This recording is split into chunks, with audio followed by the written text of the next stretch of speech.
Good night, everybody, and welcome once again to another LimeVibe Live podcast. I'm your host, the great one, Yuri Araman Kemp, here from Nassau, Bahamas, and I'm going to be riding solo tonight. My normal co-host, Kimberly Ramkalawan, had some family matters to take care of, so she won't be with us tonight, but you've got me, so you've still got a friend. You got a friend in me.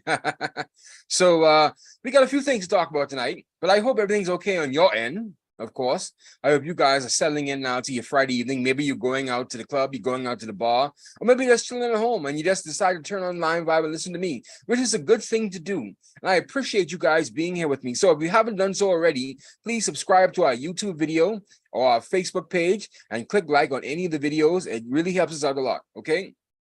So we got a few stories to talk about tonight.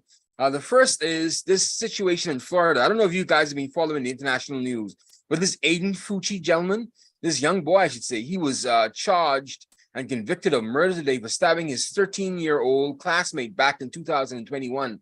He stabbed the woman over 100 times. Apparently, it's 114 times. As a white Caucasian male, of course, and they charged him as an adult, and they gave him life in prison. So how do you stab somebody over 100 times? Apparently, he led his classmate, Tristan Bailey, into the woods in Florida. He promised her that he was going to show her some puppies. And she went following behind him because she wanted to see the puppies. And he just, stabbed her over 100 times. He said, and he admitted to the murder, he said that he wanted to see her bleed out. And that's not a serial killer to me. I don't know what it is. But that is just strange, man. That's Jeffrey Dahmer kind of vibes, man. So, it's like I said, it's a Caucasian male. And normally if they were black, if it was a black teen or a Hispanic teen, they wouldn't have even discussed the matter of life in prison. But with him, they were discussing the matter of whether they should give him life, whether they should let him out. But the judge decided that, hey, this is not right. He committed a heinous murder against a young child, a young girl child too. So he had to go down, man. He had to get life in prison. And so his first chance at parole is going to be after 25 years. And so he's going to be there for quite some time before he ever even has a chance of even thinking about freedom again. But like I said, it gives you a Jeffrey Dahmer kind of vibe, He wanted to see the woman bleed out. That's how Jeffrey Dahmer started. Jeffrey Dahmer started with animals because he wanted to see them die, okay? And that's how these people start. So you nip him right in the bud. You get it right, and you let them know, all the other guys who are on this psychotic edge, let them know that, hey, control your impulse, control your urges before you get the chance to be in front of the judge, like the judge today, and you may get life in prison, or you may end up dead, to be honest with you, because this is just heinous, man. I was speaking to a colleague of mine today, and she was saying that, God was involved in it. I said, man, God is involved in everything. God creates all types. And it's just the amazing wisdom of God. You don't know exactly what he's doing, but he's doing all of this, man. Trust me, he's doing all of this. And it takes all types. I have a different system of how I live, man, how I think about things. It takes all types. Just as you have one on the extreme, you have the Mother Teresa or the saint on the one end, you have the demon on the other end. Just as you have Jesus on one end, you have Satan on the other end. And so it takes all of those polar opposites to make the world. And you're going to have these polar opposites almost every other time. So you can't have one of the other. Nature is about balance. The world is about balance. Okay. And so you can't have the innocent saints without the decent, without the heinous murderers and the heinous criminals. That's just how it is. And then there's all of us in between there who are in different shades of psychotic and evil and good and decent, wholesome. So you just have to take it as what it is, That's how I look at life. That's how I look at life, a balance. And God is above all of us. God is about all of us on top. So, so there's a God involved. There's a God in all of this. And he created all of us. And so with that being said, we just hope that the family could get some closure to this heinous murder. I mean, how do you stab somebody 114 times to see them bleed out? I mean, to me, it's beyond my thought pattern, my thought process, and my thought capacity to even think that somebody would do something like that. But he did, and it's on that spectrum of psychotic. So I just wish the family strength through all of this. I know there's been a tough time during the trial, and I'm just glad that it's over now for them, and so they can go on with their business. So yeah, another situation here, more in the Caribbean. Another story that's been trending now from our contributor to Caribbean Magazine Plus, Miss Kimberly Ramkalawan, who's also our co-host on LimeVibe. Right, she wrote a story on the regional security system now. The regional security system for the Caribbean, they wanted to start a regional security trust fund, a trust fund to help to deal with security matters in the region. Okay, the story is on Caribbean Magazine Plus right now, and you can read it to its full extent. And basically, the initiative is being led by the Caribbean Development Bank. President Hyginus Leon said at the 40th annual RSS meeting, the Regional Security System meeting in Grenada held on Wednesday this week, that, hey, we need a trust fund to deal with all the security matters in the region. And no doubt he's probably thinking about the chaos in Haiti right now and how no one's able to muster up enough strength, enough courage, and enough finances, really, to get to Haiti, to send any kind of troops, to send any kind of aid. So that's important as well. So I think that's one thing that we could think about, unity within the region. We need unity in the region, and things like this build unity. So kudos to Hyginus Leon for thinking about us and thinking proactively that we should get together more and come together on this really worthy initiative. I feel there's much worthy initiative because, hey, we need it, because it's not just this crisis in Haiti, there's also one brewing in Suriname right now. I got to talk to my colleagues down there in Suriname to see exactly how that's been panning out. Because remember now, about a month ago, Suriname, the parliament in Suriname was stormed, okay? And protesters wanted, Santoki's head on a silver platter. But I'm hoping it quashed. I haven't seen anything in the news about it recently, but I'm hoping it's really quashed down, that the protests have really stopped, and they decided a cooler head should prevail, and we should not storm our parliament to let the world know that we have a country that's on the brink of chaos. And so, with that being said, let's hope that they can get all sorted. But like I said, kudos to Dr. Leon and the Caribbean Development Bank for wanting to put on a regional trust fund, for wanting to start a regional trust fund, and no doubt too, he's also seeing this $10 billion lawsuit. That 4 Caribbean countries have joined with Mexico. If you haven't read that yet, I think we spoke about this on Wednesday, but there's a $10 billion lawsuit that Mexico now, they put on against the U.S. gun manufacturers. And this is an old case. This is a civil case now, because the case that they wanted to take the trial back in October was quashed by the judge because they said that they have no rights to sue a U.S. gun manufacturer about something that's within their fundamental rights. You have the right to bear arms and you have the right to create arms, and that's in the U.S. law. And so you can't sue against something that's legal and lawful. But I think Mexico is taking it from the position that, hey, some of these guns are trickling into Mexico. Well, most of the guns are trickling into Mexico. And on top of that, the Caribbean leaders joined in with Mexico is Trinidad and Tobago, Antigua and Barbuda, the Bahamas, and one more. Antigua and Barbuda, Bahamas, Trinidad and Tobago, and St. Vincent and the Grenadines, they all joined in with Mexico in this $10 billion lawsuit, which I think is a great thing, man, because U.S. gun manufacturers need to be held to account for the guns they've let slip into the border. So most likely, Dr. Leon is thinking about this, and he wants to get a chance to sign on some of that money that's going to be won from the civil lawsuit, which I think they stand a strong case of winning. In the international court, I think they stand a strong case of winning. I think if they lose the civil case in the United States, I don't think it's going to end there. Mexico is most likely going to escalate to the International Criminal Court or the some international tribunal where they stand a better chance on winning the case on that level. And it's going to take now whether or not these gun manufacturers are going to actually take any ruling from the international court seriously. But then, of course, you have to get the U.S. government involved in all of this. And so it's going to get more difficult. So I don't think that Mexico should, even if they lose the civil case, Mexico shouldn't stop. They should continue on with it. Of course, they have to exercise all of their options inside the United States to ensure they, exhaust everything inside the United States. Every possible legal avenue inside the United States before they take it up to the international court. But then, continue on with it, continue on with it, because U.S. gun manufacturers need to be held to account, because nowhere in the Caribbean do we create guns. We don't make guns. We don't manufacture guns at all. And most of the guns are coming from the United States. And these are the guns that are killing our young boys and our young girls, man.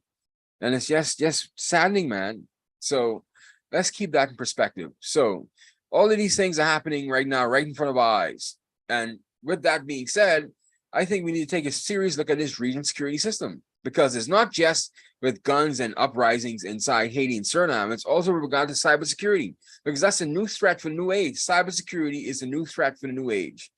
I think there was a story last year that ran that, hey, China was now listening in on U.S. phone calls going out from the Caribbean back to the United States. Chinese was eavesdropping and using the regional carrier Lime. They were using Lime to eavesdrop on Americans coming to visit the Caribbean, and they were listening into phone calls that were going out from the United States back to the United States from the Caribbean. The Chinese were doing that, and they hacked in the phone lines here. And wow, and everyone just looked at it and glanced at it and like, oh, well, everyone just looked at it and dashed it off. But hey, the Bahamas and the Caribbean is becoming a real hotbed now for activity. Increased security measures are needed because we're around the doorstep of the world's major superpower, the world's only superpower, by the way. And so there are increasing challenges from places like Russia and China who want to ensure that they knock the United States off their pedestal. And so as the war heats up again, this new Cold War, we have to ensure that we keep the Caribbean safe. And what can do it? We have to make sure we fight these things, for especially with smaller Caribbean states that don't have the fiscal space to have their own security system put in place, or to have the sophistication and to have the access to the talent and the expertise that they need. We need a trust fund. And the trust fund would go towards helping out Caribbean countries that need the financial assistance. And so, in saying that, we need to continually monitor these situations that goes on around the world, because we see now that the Ukraine war is not dying out anytime soon. Actually, Russia is just bugging itself out even more and more. And I'm surprised that the Ukraine has held out this long. But it just goes to show you that the Russia is not as strong as they said they were. They can't take over the Ukraine. And so it's just lingering on. It's just causing more pain and more disruption in the world. And, as I'm happy, though, that the United States have decided that they're going to restrain themselves from getting involved in this war. And to be honest with you, I think that's the best thing. Let the war play out by itself and let Russia peter out, because they can't go on forever, even though it's dragging on for so long. And I'm sorry that Ukrainian people have to be going through this, I'm just sorry that they have to be living through this, living through a war. And they've done nothing to Russia. The only thing they wanted to join the North Atlantic Treaty Organization, NATO. That's the only thing they wanted to do. And Russia said, no, not in my backyard, not in the Eastern European bloc. And so I don't know if that's a serious point to take into consideration, that Russia was feeling territorial over its former satellite state in the Ukraine, but Ukraine is now a free state and they can join any organization, any treaty that they want to. And, you have to blame the United States diplomatic failure for this too, because they were the ones that courted the Ukraine to join NATO. So you played footsie with them and now you're backing off from them. And so you have to be careful when you're dealing with these smaller states, man. You have to be careful when you're dealing with other people, because you can't be playing games like that, man.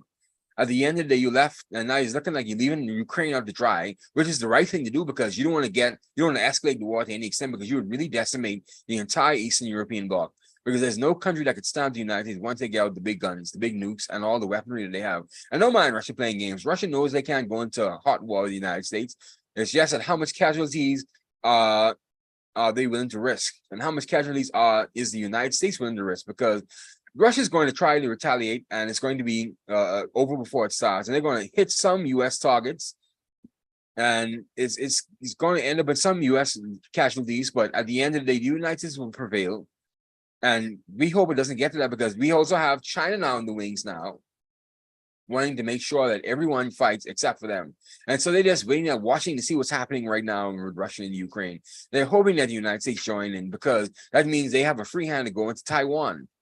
And Taiwan is just sitting right there. They're on pins and needles now, because the Chinese government is being increasingly putting up the pressure against Taiwan. And they are going in and they're having more military drills out in the South Asia Pacific. And so China is just watching all this play out right now. So there's a lot of geopolitical back and forth going on right now between these large countries. And so we just have to be careful. And that's why the Caribbean needs this regional security trust fund, because what if hell breaks loose? What do we have to stand on? We can't stand on individually by ourselves as a country, And since we already have the CARICOM block anyway, just continue. Let's build on that. Let's create this unity that we need. And that's what we need right now. We need this unity. We're not strong enough by ourselves. Getting together is what will get the Caribbean through, what will get our region through. So let's join together and let's make sure that any initiative that comes down the pike that sounds reasonable, we should join up and join hands with it. And so I agree with this, man. All of this that's happening right now. And at the end of the day, we really need to take our region more seriously, because the guns that are coming in is just too much, man. It's just overbearing. It's every day is a murder. And we're seeing murders as far down as St. Vincent and the Grenadines and Grenada, places where that they aren't known for any murders. And you see a murder every other month or so. I noticed early on this year, you were seeing 2 murders every other week inside St. Vincent and Grenadines. And whereas you wouldn't see 2 murders in a year. It's just crazy, man. That's just how the drug culture is really pervasive now within inside the entire Caribbean. And that's another thing we need to talk about too. We need to talk about this drug culture, and we can't shake it. We can't shake it. We let the drugs in back in the 1980s, and we just can't lose this transshipment point. We just can't lose the stigma. We can't shake this negative demon, this demon that's invaded the Caribbean, this drug culture. And the more we have it, the more we glamorize it, the more we glorify it, and the more people are involved in it, the more people get hurt. Because at the end of the day, it's an illegal trade, of course. And as it stands now, there are people who are fighting for their territory every day, and they need these weapons to fight for their territory. But if the people are poor, if people don't have any money, of course they're going to go to illegal means. They're going to go to means that aren't legal. So what are we to do? So I mean, it's everywhere. The drugs are everywhere, man. And that's why they need the guns. But at the end of the day, though, I like to say at the end of the day, we need to stop the drug trafficking. We need to have more security measures in place to stop the drug trafficking. But to stop the drug trafficking, we need to have more opportunities, economic opportunities for more a formal economy in the Caribbean. We need something for these young people to do. We need something for these young men to do, something for these young girls to do. All right, that's what we need. We need more economic stimulus, and the United States needs to start spending more money in the region, please. I said it before, I'll say it again. The United States need to start spending more money in the Caribbean region. And we're talking about U.S. corporations, of course, because if you don't do it, you're going to have Russia, you're going to have China spending money like how the Chinese have been doing right now. And the Chinese aren't letting up. The Chinese has American money that they've made off America, spending money back in the Caribbean to win favors with the Caribbean governments. And we're right next door to the United States, so you don't want a weak partner in us. So you need to show us where your money is, Mr. America, Mr. Uncle Sam. You need to show us where your money is. You need to spend money with us, man. That's the only way you're going to keep this region stabilized. Just like how you did it with the Cold War back in the 70s and 80s, the 60s, 70s, and 80s. You had all these U.S. corporations that came into the Caribbean, and they were spending money, and they were putting money on the ground, and they were developing, and they were building up. And after 1991, you kind of like left us high and dry. And so what happened? What happened now? You had the Chinese now stepped in and decided, hey, since the United States left you high and dry, we're going to spend money on you. We're going to love you. We're going to treat you right. We're going to do right by you. And so that's what's been happening right now. And it's just black and white, just money, just economics and politics. Just spend the money. Just spend the money, man. Otherwise than that, that's the start to show off. I'm sorry to start to show off on such a heavy note, such heavy hitting, but that's where we are. But otherwise, I had a great day today, man. I was up and down today. I had this energy conference. And then it was boring as hell. Oh my God, it was boring. I can't believe how boring it is. I don't know how people could do this, How can you speak for 15, 20 minutes on an important forum, on an important platform, and say absolutely nothing? That has to be an art. That has to be an art form. And you can go to a forum and you can speak for 15 to 20 minutes at a serious forum where you're supposed to be delivering something and say absolutely nothing. And just a bunch of hot air. I don't know how people do that. How do you prepare a 15, 20-minute speech and say absolutely nothing? And you have nothing to offer. That has to be an art form, man. And I sat through at least 3 of them this afternoon, man. It was like, geez, man, Jesus Christ, man. Come on, you kidding me? And I was in the back, of the room, yawning my head off. Couldn't believe I was sitting through this entire thing. And they said absolutely nothing. There was nothing about any new initiative about renewable energy. There was nothing about any new initiative on how they've saved money. Nothing about how the government's moving forward with anything. And so what did we have this forum for? What are we here for? Why did you waste our time? I could have been doing something else. I could have been getting stuff prepared for Caribbean Magazine Plus, to be honest with you. I could be putting the magazine up. I could have been doing a lot of other stuff than listening to that drivel today. And I find that, these people have these forums and have nothing to offer, man.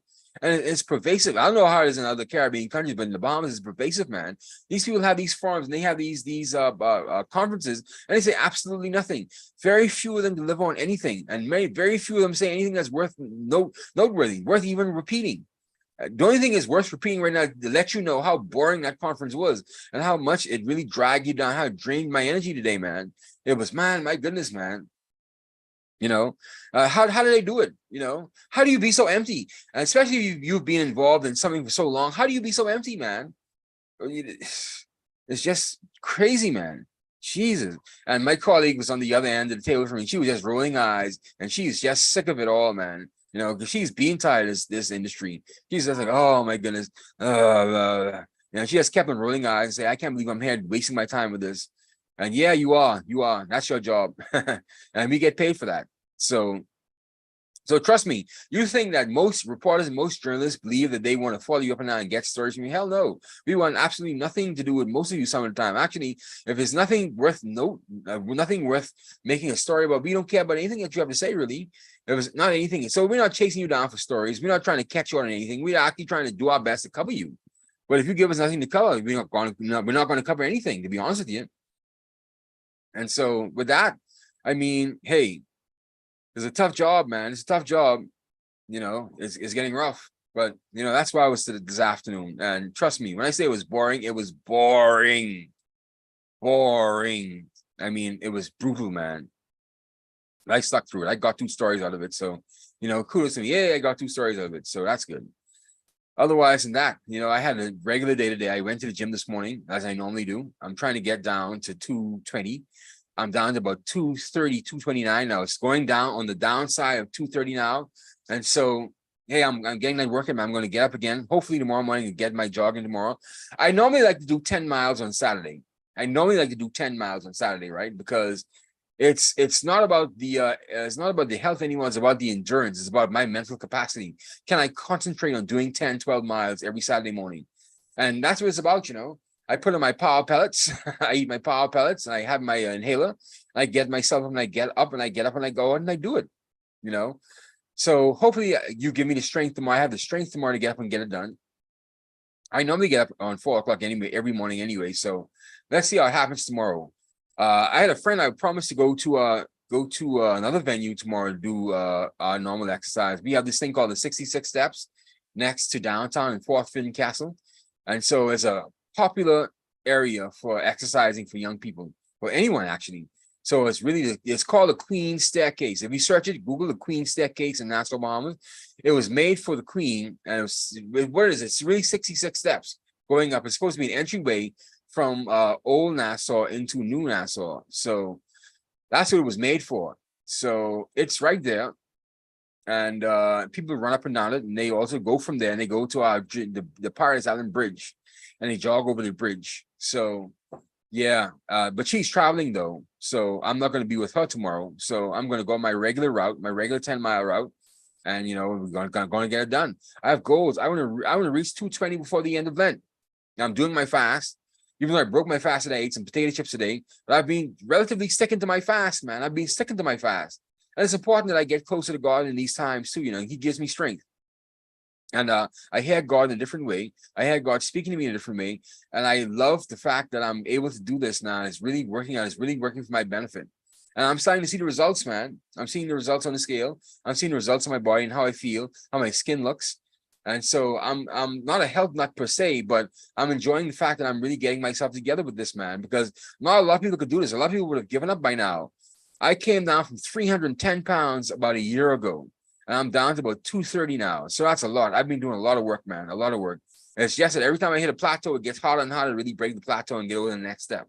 And so that's what I've been doing. I've just been patient. When I get to a plateau, when I got to 270, I was like, oh, no, I'm not going to get past 270 pounds. But I got past 270 pounds, and I got to 250. And then I got to 240. And now I'm at 240. I'm at 230 now. And I'm on the downside of 230 now. So I'm going to keep this momentum up. And with the help of God, I'm going to get there, man. I'm going to lose the extra 10 pounds by Good Friday. And it's right around the corner. It's 2 weeks away. I could lose a pound a week, 2 or 3 pounds a week, and get there, at least see it on the scale. And so, hey, I'm going to get it done, man. I'm going to get it done.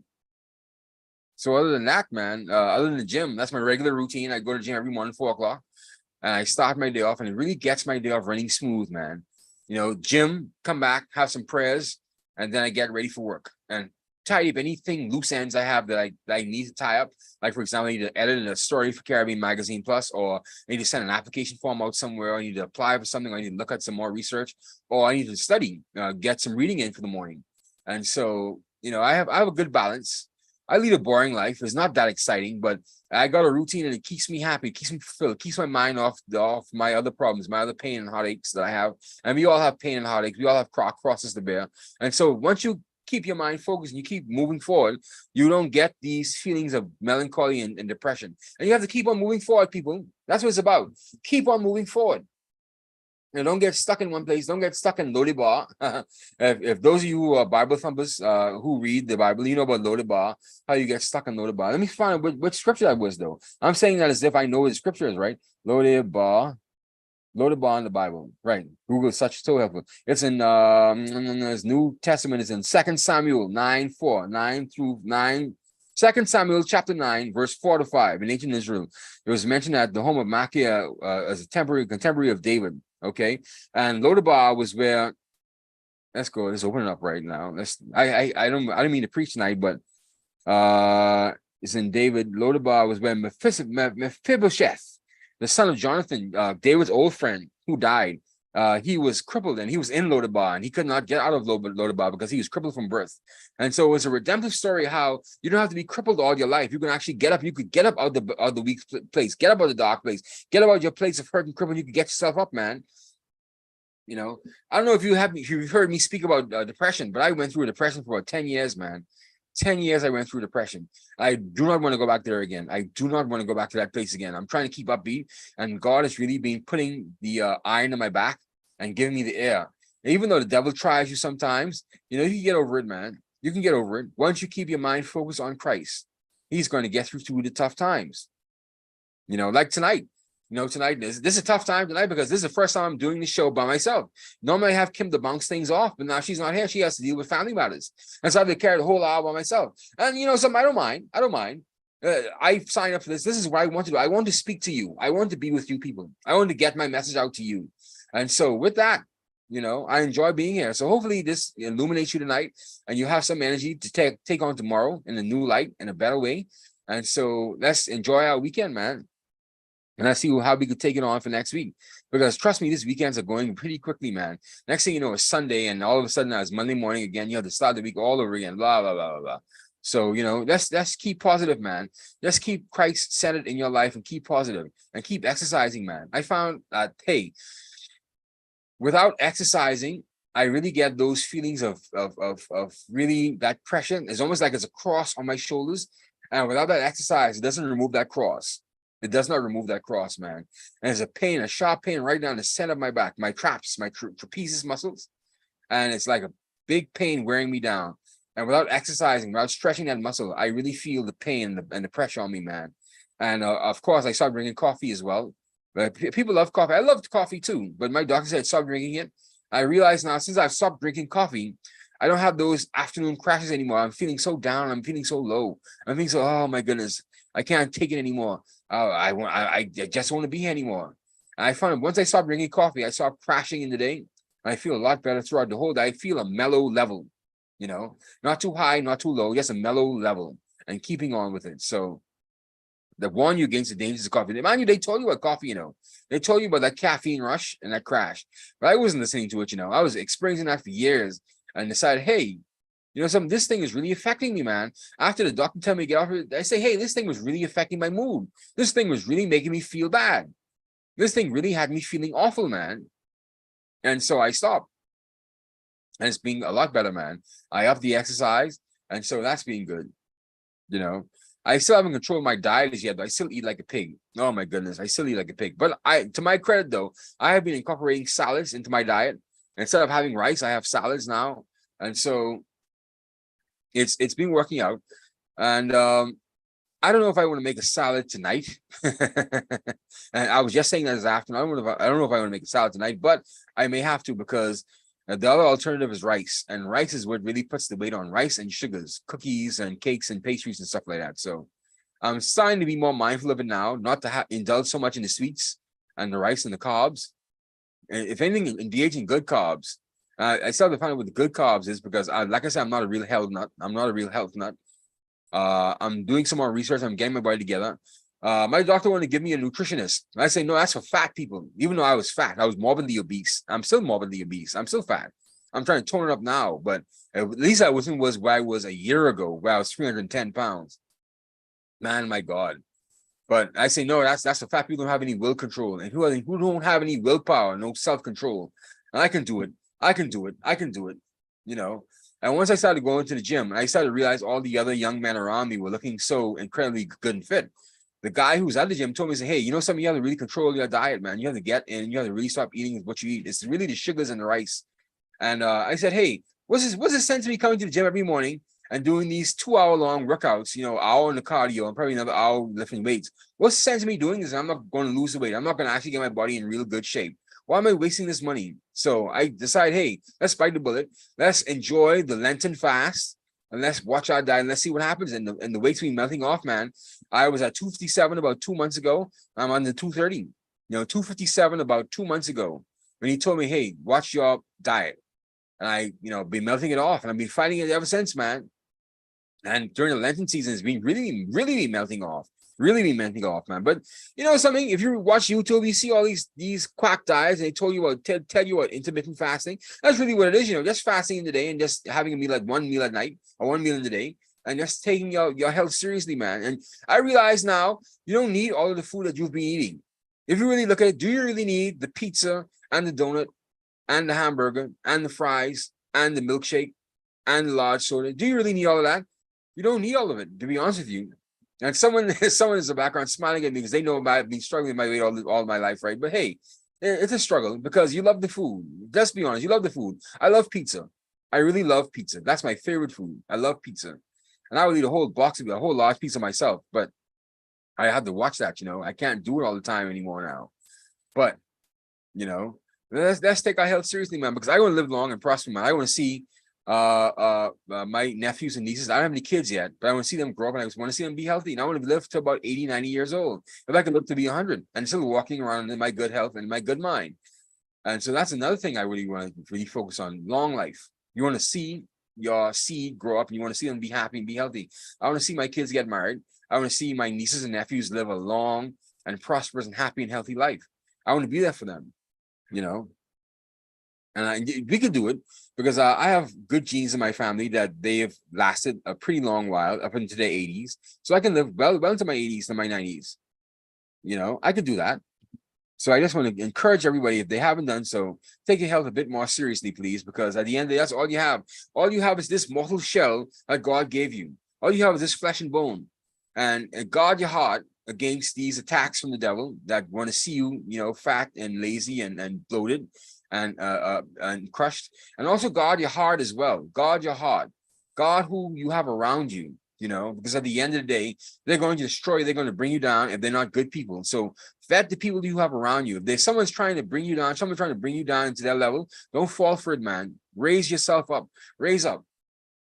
Especially with regard to relationships and people who come into your life, you don't know where they come from.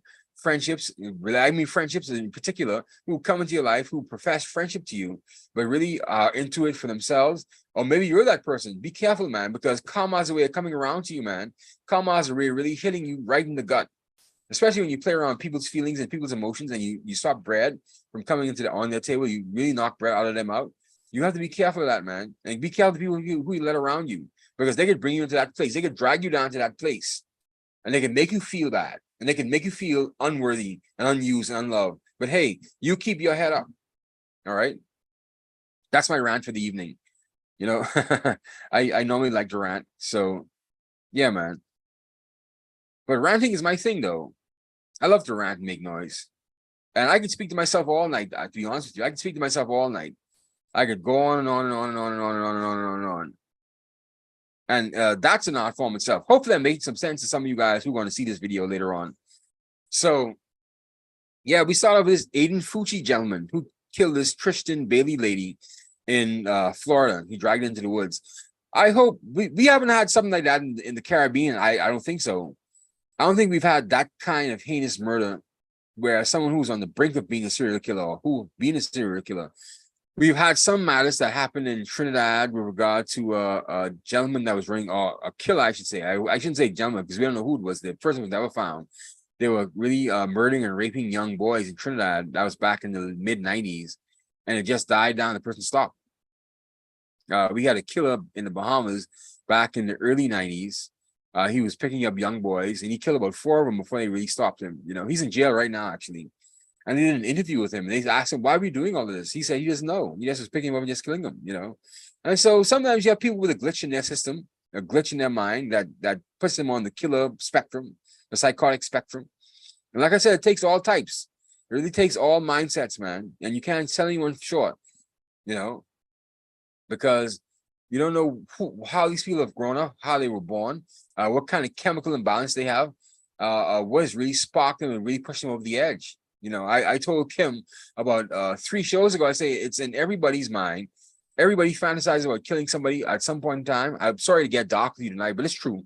If you have not thought about killing your boss or killing your spouse at one point in time, or even the guy that cut you off inside traffic, you know, you're not a human being. Everybody fantasizes about that. All right. But not everybody takes it to that level where they actually kill somebody. And so these people have decided, hey, we're going to jump the shark. We're going to cross that line, and we're going to see how it is to really take somebody out. And those people need to be talked to in society. Hey, Kim, you joining us tonight? That's you, Kim? Yes, I came in and I came in to hear you talking about murdering. Yeah, I was talking about this Aiden Fucci. Did you see this case in Florida? This Aiden Fucci boy who killed this Tristan Bailey lady. He was 14 years old and she was 13, and he dragged into the woods and he stabbed her 114 times, Kim, just to see her bleed out. Yeah, he stabbed her 114 times to see her bleed out, man. And so the judge gave him life, and he doesn't have any possibility of parole until 25 years from now. So he's going to be in there for a while. So I was just saying how these people are, they're on the spectrum, man. They're on that psychotic spectrum. I said earlier as well that this life is about balance. You know, on one end, you can have a total psychopath, and the other end, you can have the Mother Teresa type. And there's the rest of us in between there. So it's about balance. That's how you have good and evil. You have Satan and Jesus, and God is above us all. So it just happens in life, man. I mean, besides talking about murderers, and then that you think you're segmenting us into or something like dissecting us into something like Sigmund Freud, what he might have done. Yeah. Got into psychology tonight. Yeah. Actually, I have a psychology degree. To be honest with you, I've read Freud's psychotic spectrum. You might run out, Kim. So that means you are psychoanalyzing us. Yes, I am. I'm profiling you. I am profiling these people. I'm profiling everybody. And since I profile everybody who I meet too as well. And I really am wary of people who do that, because I had a coworker that tried to dissect me. He was totally wrong though, but he believed he had it down to a T. And it's like, no, that's not right. But I know some people, yeah. Yeah, sometimes you get it wrong. Sometimes we look at people, we misjudge them, we mischaracter them, or we mischaracterize them. But it's not a perfect science, because then of course you have to deal with people who could actually lie to you very well. You know, lies are out there, Kim, and they could really mask their feelings and mask what they say to you. And so it's not a perfect science, but I find that, especially if you look within yourself and how you would deal with a situation, to put yourself in somebody else's shoes, yeah, you could take that to that.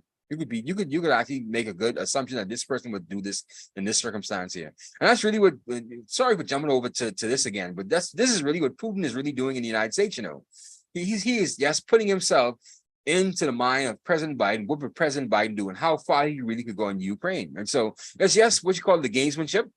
You know, the zero-sum game. How far can I go until something actually happens? And so you just make a calculated guess based on people's feelings and based on their reaction. So that's what led you down this rabbit hole.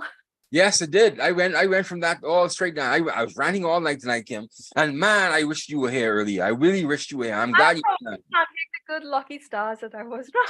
Yes, thank you. Yeah, I started talking about Aiden Fucci getting life in prison for killing that lady and that girl, that 13-year-old girl in Florida. Then I talked about your story in Caribbean Magazine Plus today, the regional security system, and how that trust fund needs to come into play. You know, that was a great story, by the way, Kim. Read it right now in Caribbean Magazine Plus, the regional security system trust fund. That's a real important story. That's an initiative I think we all can get around, Kim, because at the end of the day, we don't want to see things like Haiti and Suriname really boil out of control when we really could help it. But at the same time as well, there's some other things that we need to take in consideration as well, too. Like most of our countries, they don't have the capacity to deal with these matters by themselves. Right.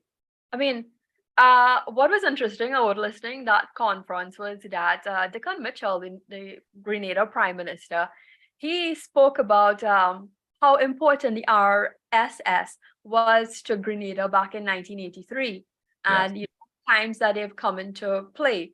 He also spoke about them assisting those Caribbean leaders that need transport and have not been able to get flights here and there. So Mm, he's asking for that air wing. It's the first time I'm really taking in what the RSS is all about. mm, It was interesting. Um, and it was really a surprise to hear how Dr. Jean Leon spoke about really looking at our regional strengths. If we really want to be inclusive, if we mm, really want to be all together about ourselves without, the conditions, I think he was really alluding. Now, the EU was present and America was present, their ambassadors mm, were there because mm, they were the ones that would always speak about funding. They have partnerships with the EU mm, and America for funding as well. But you also look at the conditions that they stipulate in order mm. to get, to provide this kind of security support. Yeah. And I think it's interesting to have your position and you take your stand as well. The Yes. Yes. RSS is just a few countries, though. Yeah. It's small islands that don't probably have such a big military and army base, naval base, and I think it was formulated based on them coming together and supporting each other. Yeah. Yeah. Yeah. And that's where it starts, and maybe needs to expand to all the other Caribbean islands as well, because Haiti needs it right now. Haiti needs some support right now. And it's not just with physical threats and physical violence as well, but it's with regard to cybersecurity now, because that's a real sophisticated arm of security now, because it's becoming more prevalent now. And we've seen that our phone systems are really not secure. Any country could come in and they could hack our phone system. The United States did it with their program back in 2008, 2009, with our President Obama, where he hacked into our security system. It was so calm.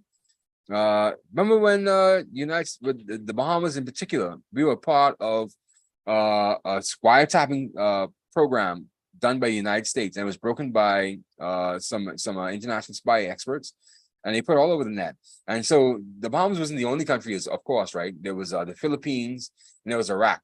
They had all calls inside those countries tapped. Yeah. Yeah. And so, and now you have just recently but China, they said that China now, there was a security expert came out and said that China was listening to, American phone calls, leaving the Bahamas in particular and going out back to the United States. And they had the Lime security network hacked. Yeah. And so these things are important now because our communications aren't safe. And nobody really said anything about it, Kim. Like, it's just, oh no, we're being hacked again. Like, nobody cares. Like, nobody cares. Right now, their focus is on TikTok. I mean, this week they had their Congress meetings and hearings with Yes. TikTok. And obviously he's going to deny all the charges that yes, they have the data, but they're not going to use it against America and la la la. Lies. But they're coming hard after him. I mean, I took in a few of the hearings through the news, and it was like they had no sympathy and they went after China. Yeah. But that's They good. went after China through TikTok. Yeah, yeah, indeed. Because to be honest with you, kid, I don't blame the United States, because guess what, man? China has shown that they've been malicious, and China and Russia have shown you that they've been malicious. They don't care about people's privacy and people's secrecy. And so if Congress is going to have to bring TikTok to heel, then yeah. So this is going back to what Donald Trump was saying anyway. So see how they're agreeing with Donald Trump? They hate him one time, then they have to agree with him with TikTok. And that's going to show you how the average person don't have the self-control to pull themselves away and say, hey, wait, this is a Chinese company now, and it's gathering all the data, like how Facebook was gathering all your data. Because we're just off the heels of Facebook and Cambridge Analytica, That just happened about 4 years ago, 5 years ago. And so we're just off the heels of that right now. And that was Facebook doing that to you. So what do you think the Chinese will do to you? There was one podcast that I was taken in. It's an American-based podcast. They were on Sunday morning newscast, and she is Kara Swisher. I think yes, Kara Swisher, and she was talking about I don't trust Facebook. And so she does the Pivot podcast with Scott Galloway, and they talk about politics and things like that. But she says, I'm not on Facebook. I don't trust Mark Zuckerberg. Does Yeah, not trust him at all. yeah, And she's an American. yeah. I don't blame him. I mean, To be we all enter it. For news, it's critical because yeah, you need there's it. ways that you get things, Yeah, I was indeed. very, but one thing I have not joined and I don't have any intentions to, even more with Elon Musk taking over, is the Twitter. Lord. I've been on Twitter. So what does Elon Musk do you? What did he do you actually? Why do you feel so? Why do you feel so? Why is there such apprehension against Elon Musk though? Oh, I it's don't nothing understand. against him. It's just that he has implemented fees for Mhm. those who are newcomers to the app. Oh, oh, I mean, if I have to pay a fee to use an app, I don't think I'm going to. yeah, I'm not paying for that. Especially with Twitter, I'm not paying to use Twitter. Who the Yeah. hell with that, Elon Musk? But you spot on about Facebook though. I don't have a Facebook profile either. I deleted my Facebook profile about 5 years ago after that same Cambridge Analytica and Facebook scandal. They were really taking the information. I said, no, I can't be anymore. But I was already falling out with Facebook anyway because I found out that they were legitimately trolling you. Their logarithms were actually Definitely. bringing those trolls to you and they were making you feel a certain way. They were really trying to get you upset and get you pissed off, man. And so, hey, I didn't like how they were manipulating my mind and manipulating what I saw on Facebook. And Really, so, I mean, hey, for someone who was just talking about psychoanalysts and things like that, I would think that you were higher and above than a social media app. yeah, but here's the thing though. I saw that before the story came out that Facebook actually was doing it because I realized myself, hey, why is it all the time only the negative comments and the negative posts would get the most attention? I realized that about Facebook before the story broke. I said it has to be something behind it. Then I started to hear all this stuff about the logarithms and how the social media feed they have a particular way where they feed you a particular set of information, and so they've been force feeding you this. And so I realized that. Say, hey, we respond to the negative more we respond to the positive. We are excited about the negative. Just like in the news cycle, man bites dog, that's news. You Yeah. know, instead of dog bites man, they want to get you outraged with the outrageous. Yeah, they want to get you outraged with the outrageous. And so I pulled away from Facebook after I realized, hey, I've only been getting involved in arguments and fights with friends. I've lost friends on Facebook, to be honest with you. People I've known for years, I stopped talking to them. I just couldn't do it anymore, man. I had to block them. Oh my God. And then people were it was too much access to you. You were having too much access. And so Yeah. right now, the only Facebook profile I have is for Caribbean Magazine Plus. I keep it very anonymous. I don't post any personal stuff on that. They don't know anything about Yuri Camp at See, all. It's just see, for so business. I see that you get triggered and that you do say something like Carib Mag Plus said so and so. It's like, oh my God, you did. I did. You gave in to that. I mean, Yeah. I try now in the news outlets, you would see something, it enrages you as a woman. Mhm. I'm not going. I'm tempted to say some things in our political landscape. I want to say some things, but I was like, okay, Kimberly, be the mature person, rise above this, Yeah, be the look grown above it. up. Be the grown My block list is quite long. Uh, up. Oh, you block people religiously? You block them? I've blocked certain people that I don't want having access Mm, to my personal information, photos and images and things like that. yeah. Now they can find me like when you go to an event, you're out there in the public sphere, so people see a picture of you and they tag you. Yeah. Yeah. That's Um, the thing. And if they were to search Kimberly Ram Kalawan, yes, they will see images, Mm, that of events you do as a news person, you're gonna see you there. But mm. whatever. Yeah, whatever. Yeah. That's work though. You can't hide that. You can't hide from the world altogether, but you could definitely minimize how your exposure to certain people are. And that's Exactly. yeah, yeah. Yeah, my brother told me this about 15 years ago. He's when I first went to South Florida, when I went to school in South Florida, he said because he was living in South Florida, and I used to hail everybody, the Caribbean, country women, hey everybody, hi, hey everybody, hi. And Americans really don't hail you on the streets. Americans don't talk to you at all. And so my brother told me, say, you know something, Yuri? Not every person you're supposed to hail, not everybody's worthy of meeting. I sat and I thought about, something. I said, you're damn right, Innes. I said, Innes, you are right. Not everybody's worth talking to. Mhm. And I took that with me. Say not everybody's worth talking to, and he's been there all his life, so he knows exactly what the system is with the Americans, right? And so I said, something that's right. Not everybody's worth talking to. Not everybody's worth being in your personal space. Not everybody's worth knowing. Yeah, Definitely. yeah. Especially some of these haters in particular, because some people only watch you. They only want to see what's going on with you. They only want to stalk you. Yep, exactly. Now I know the ones. So I told you about this term called Mako. I don't know Mhm. if you know the Yeah. term that classy with Makocious. Um, like I call them Makome man. That's a statement that is a Makome man. Mm, I don't want you to see my business, so whatever with you and block you. I've yeah. gone there for you. I know. And it's not that you're doing anything top secret, it's just not none of your business. It's none of your business. Exactly. you know. And some people wish you bad for Yeah. just seeing your face. Yeah. Like, okay, that she wearing too much makeup. And like she always face full of makeup. She always who she feels she is. Mhm. She feels she is it and la la la. And it's just based on that. It's like, and you're just being yourself. You're Yeah. just doing you, just doing your job too. Mm-hmm. And they've Oh, got the world of things to say. well, seeing I can't wait until Caribbean Magazine Plus and Lime Vibe podcast really gets more popular. Then you're going to get some haters because trust me, they're going to come, especially when in the media. And you're in the limelight, you're up there on a certain platform and a pedestal. But here's the thing, though, Kim: if you don't have haters, you're not living. Everybody has haters. If you don't have haters, you don't living. You're not living. You know, it's just a part of life, and that means you're doing something good, Kim. You're doing something good. Well, I've got a long list of haters. So you're doing something exceptionally well. That's what you're saying. That's all, Mm. the devil hates, so you probably just like don't like her. She's just And I haven't noticed something as well tonight, Kim. I know you're not wearing much makeup tonight, and you look better with no makeup. To be honest with you, you have a more it's natural face. the stale stuff. I did not have time to refresh. You I've didn't been need to. day full of work and errands. It's right. Yeah, it's a natural look. You don't need that. You don't need the makeup, Kim. You could wear a face by itself. You know. Yeah. So I don't know how women feel having to get that makeup done every day. That must be a real task and a real chore, Uh, right? this makeup is nothing compared to what I have to get done for TV. Uh TV, it takes a while and I really hate it. And I'm glad that I'm not on TV every single day, like mm, on live TV as I used to be. mm, Because you sit down in that makeup chair and you just have to let them do it. I was like, oh God, especially if you're busy writing, you're busy producing, yeah. and you're gonna read and you didn't get chance to sleep, your eyes are puffy, they hurt, someone tapping on it with you know, I know, right?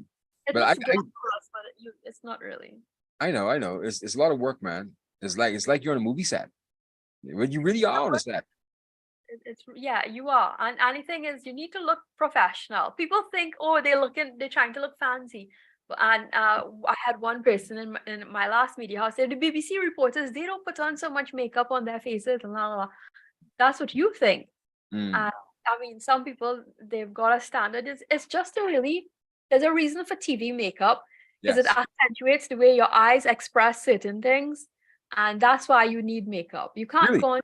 Yeah, it helps in telling a story. People think that so not only the females get made up, we actually have our male personalities do get made up as well. Yeah, yeah, yeah. So I've it done TV shows helps a before. polished look and it helps tell a story, especially when you're anchoring doing news. Yeah, yeah. I've done TV shows before. Of course, I come on this raw. I come on this how I am, Put on my hat and I'm ready to rock and roll because this is my show, right? And I don't need to look pretty. I think people love the down to earth look, because it's organic, it's authentic. But I've been on talk shows before on major network television, and I've seen how they have to get us together. They have to get the powder on your face, and some guys even wear a little bit of lip gloss as well. I don't go as far as lip gloss, but a little bit of powder on my face is good. Yeah. Yeah, I don't go with no lip gloss, man. Kind of, what am I, a fag? I'm not a fag. I'm No, it's okay. just probably moisten your lips so it doesn't look dry and chapped. You know, Nah, nah, that's I'm not a fiend. I'm not a fiend, Kim. My lips don't get dry like that. My lips are naturally wet and moist. so. Yeah. I mean, it just helps. I had makeup artists for the males. Days Mm. like you didn't get to groom yourself, they have the things to tweeze. I saw one guy, his got the unibrow tweezed. He had to endure that pain, and then they Yeah, the have the unibrow. yeah, Yeah, the because unibrow. yeah, Oh wow. Yeah, that's insightful. Yeah, you can't be on television with that, man. I listened to one of my male colleagues last week. He said he spends $30 getting a haircut. Damn, that's too much. $30 getting a haircut. I'm yeah. crying over $12. I'm crying over $12. He spends $30 getting his hair done. I I said, think what kind of bob is that? which state is that, by the way? What you mean? What state in the U.S.? Oh no, no, my colleague here in Nassau, he spends $30 getting his hair done. Yeah, That's thirty like dollars. $dollar here. I mean, in Trinidad, our barbers are now $50 TT, Mm, right? So and 30 US, I guess, is normal. say to Yeah. you how much I would pay to get my hair done. But when I go to the States now and I have to pay in US, Mm, actually a dollar for dollar. So I mm, would pay probably like 20 US in Trinidad dollars, right? 20 to yeah. 30 to 50 US in Trinidad dollars. Okay. In Okay. America, I'm going to pay 150 US to get Mm, my hair done. And then female hair now, they look at the length. It's like, okay, let's see the length. And depending on how long your hair is, it's more. yeah. Wow. They tell you about length. And it's not like they're going to cut off that much, you know. They're just going to, because it's long hair, it's more work. Mm, So that's what females have to deal with. mm. Sounds like torture, man. I'm Uh, glad. Yeah. and that's why I told you. I mean, there's a price for being female on this earth. Capitalism is based 75% on the female market, I believe, Mm, because everything we need, we have to pay for. Basic amenities, you've got to spend money. yeah. A woman cannot afford to be a stay-at-home wife. A And woman that's what we cannot gotta take care afford, of you. you have to take care of yourself. You have to be earning some money because Mm. it's painful. Yeah, and I'll tell you something, Kim. I have no problem with taking care of a lady who's with me. I have no problem with doing stuff for her because I understand that hey, a lot of this stuff they have to do for themselves, and especially where if they're not working, or they're not working at all, or their job isn't paying that much. I don't mind doing that kind of stuff, man. Especially if I like them. I'm a generous human being. I'm a generous human being. You As get a kick out of me. as a man, you Mm. like to be pampered yourself too, Yuri. Yes, I And do. like you want to be able to spend money and give back to your guy. A true woman, that's a true woman. She's like, I gotta do something. I'll pay pay the groceries, you pay the bills, you know. No, not these baby women. They want everything from you, man. No, these baby women. No, no, no, no. They want everything. I grew up in a household where my mother and my father split the bills. One Mm, paid the mortgage, one paid for groceries, one paid for bills, one did this. And mm. that's how it went. And that's how my mother grew me up, and that's how will always be. See, that's an Indian household. That's an No, Indian house. it's not an Indian, it's a good balanced household. I mean, it Mm, it's not anything to do with race. mm, Because I heard from, I think, a lot of Trinidadian families are like that. mm. Okay. Listen, if you're being decent and honest with your partner, if you're sharing a partnership, it's a partnership. It's supposed to be somewhat equal, you share. You balance the scales of life in a partnership, Yuri. Well, our Bahamian women they need to take a lesson from Trinidadian women then, because guess what? These women aren't like that at all. They would take you for everything you got, man. They would ride you and they would test you. Oh man, like a Bahamian woman would ride you and test you It's about the Bahamian woman. Maybe you might just meet the right one soon. yeah, maybe we'll see. Yeah. We'll see. But I've experienced enough to know that hey, that it's not a nice dating game out here. I don't know how these guys play, but I think our guys are so weak. The Bahamian men are very weak men, I think too, They cave under pressure, I mean, when I was covering you guys, there was a lot about toxic masculinity, Yeah. right? And I was trying to understand that. That was the first time I heard that from the Bahamas, Antiques, and Caicos. Like, what is toxic masculinity? And then I looked into it. It's like, oh wow. That's an American term. I don't really believe it applies to anyway, because what really is toxic masculinity? I'm a man. I do things that a man would do. A normal heterosexual man would do. There's nothing but toxic about being masculine, you But I know. guess it's being dominant and violent, and you're supposed to be macho, and there's something about you not crying and being, that this kind of thing. I believe that's it. They had Mm, something against men being emotional and open. mm. I And believe. they talk about it, but they expect us to be that way though. Women expect us to be that particular. They expect us to be strong and virile and not show any pain, not showing any emotion. And they want a strong man. Don't tell me. I've been through it, Kim. Don't tell me. I've been through it. They want a strong. That's why they want the bad boy. They want the bad boy on the street. I'll They want give you an example. I know we're good over time, but like Mm, my husband was not well today, and it's me. I'm seeing what's happening, and it's for him to tell me what's going on. But sometimes he does not want to say, and I have to probe him. What's really going on? Tell me. I yeah. need to know, and they don't want to let you know. No, As no. they think you're going to worry about them, but I need to know. I'm here. Mhm. So I think it's the other way too, Kim. If you start telling a woman all your personal feelings, all your problems, they're gonna see you as weak, and they're gonna lose attraction to you, man. nope. Yes, yes. Yeah, at least that's what I've come to understand.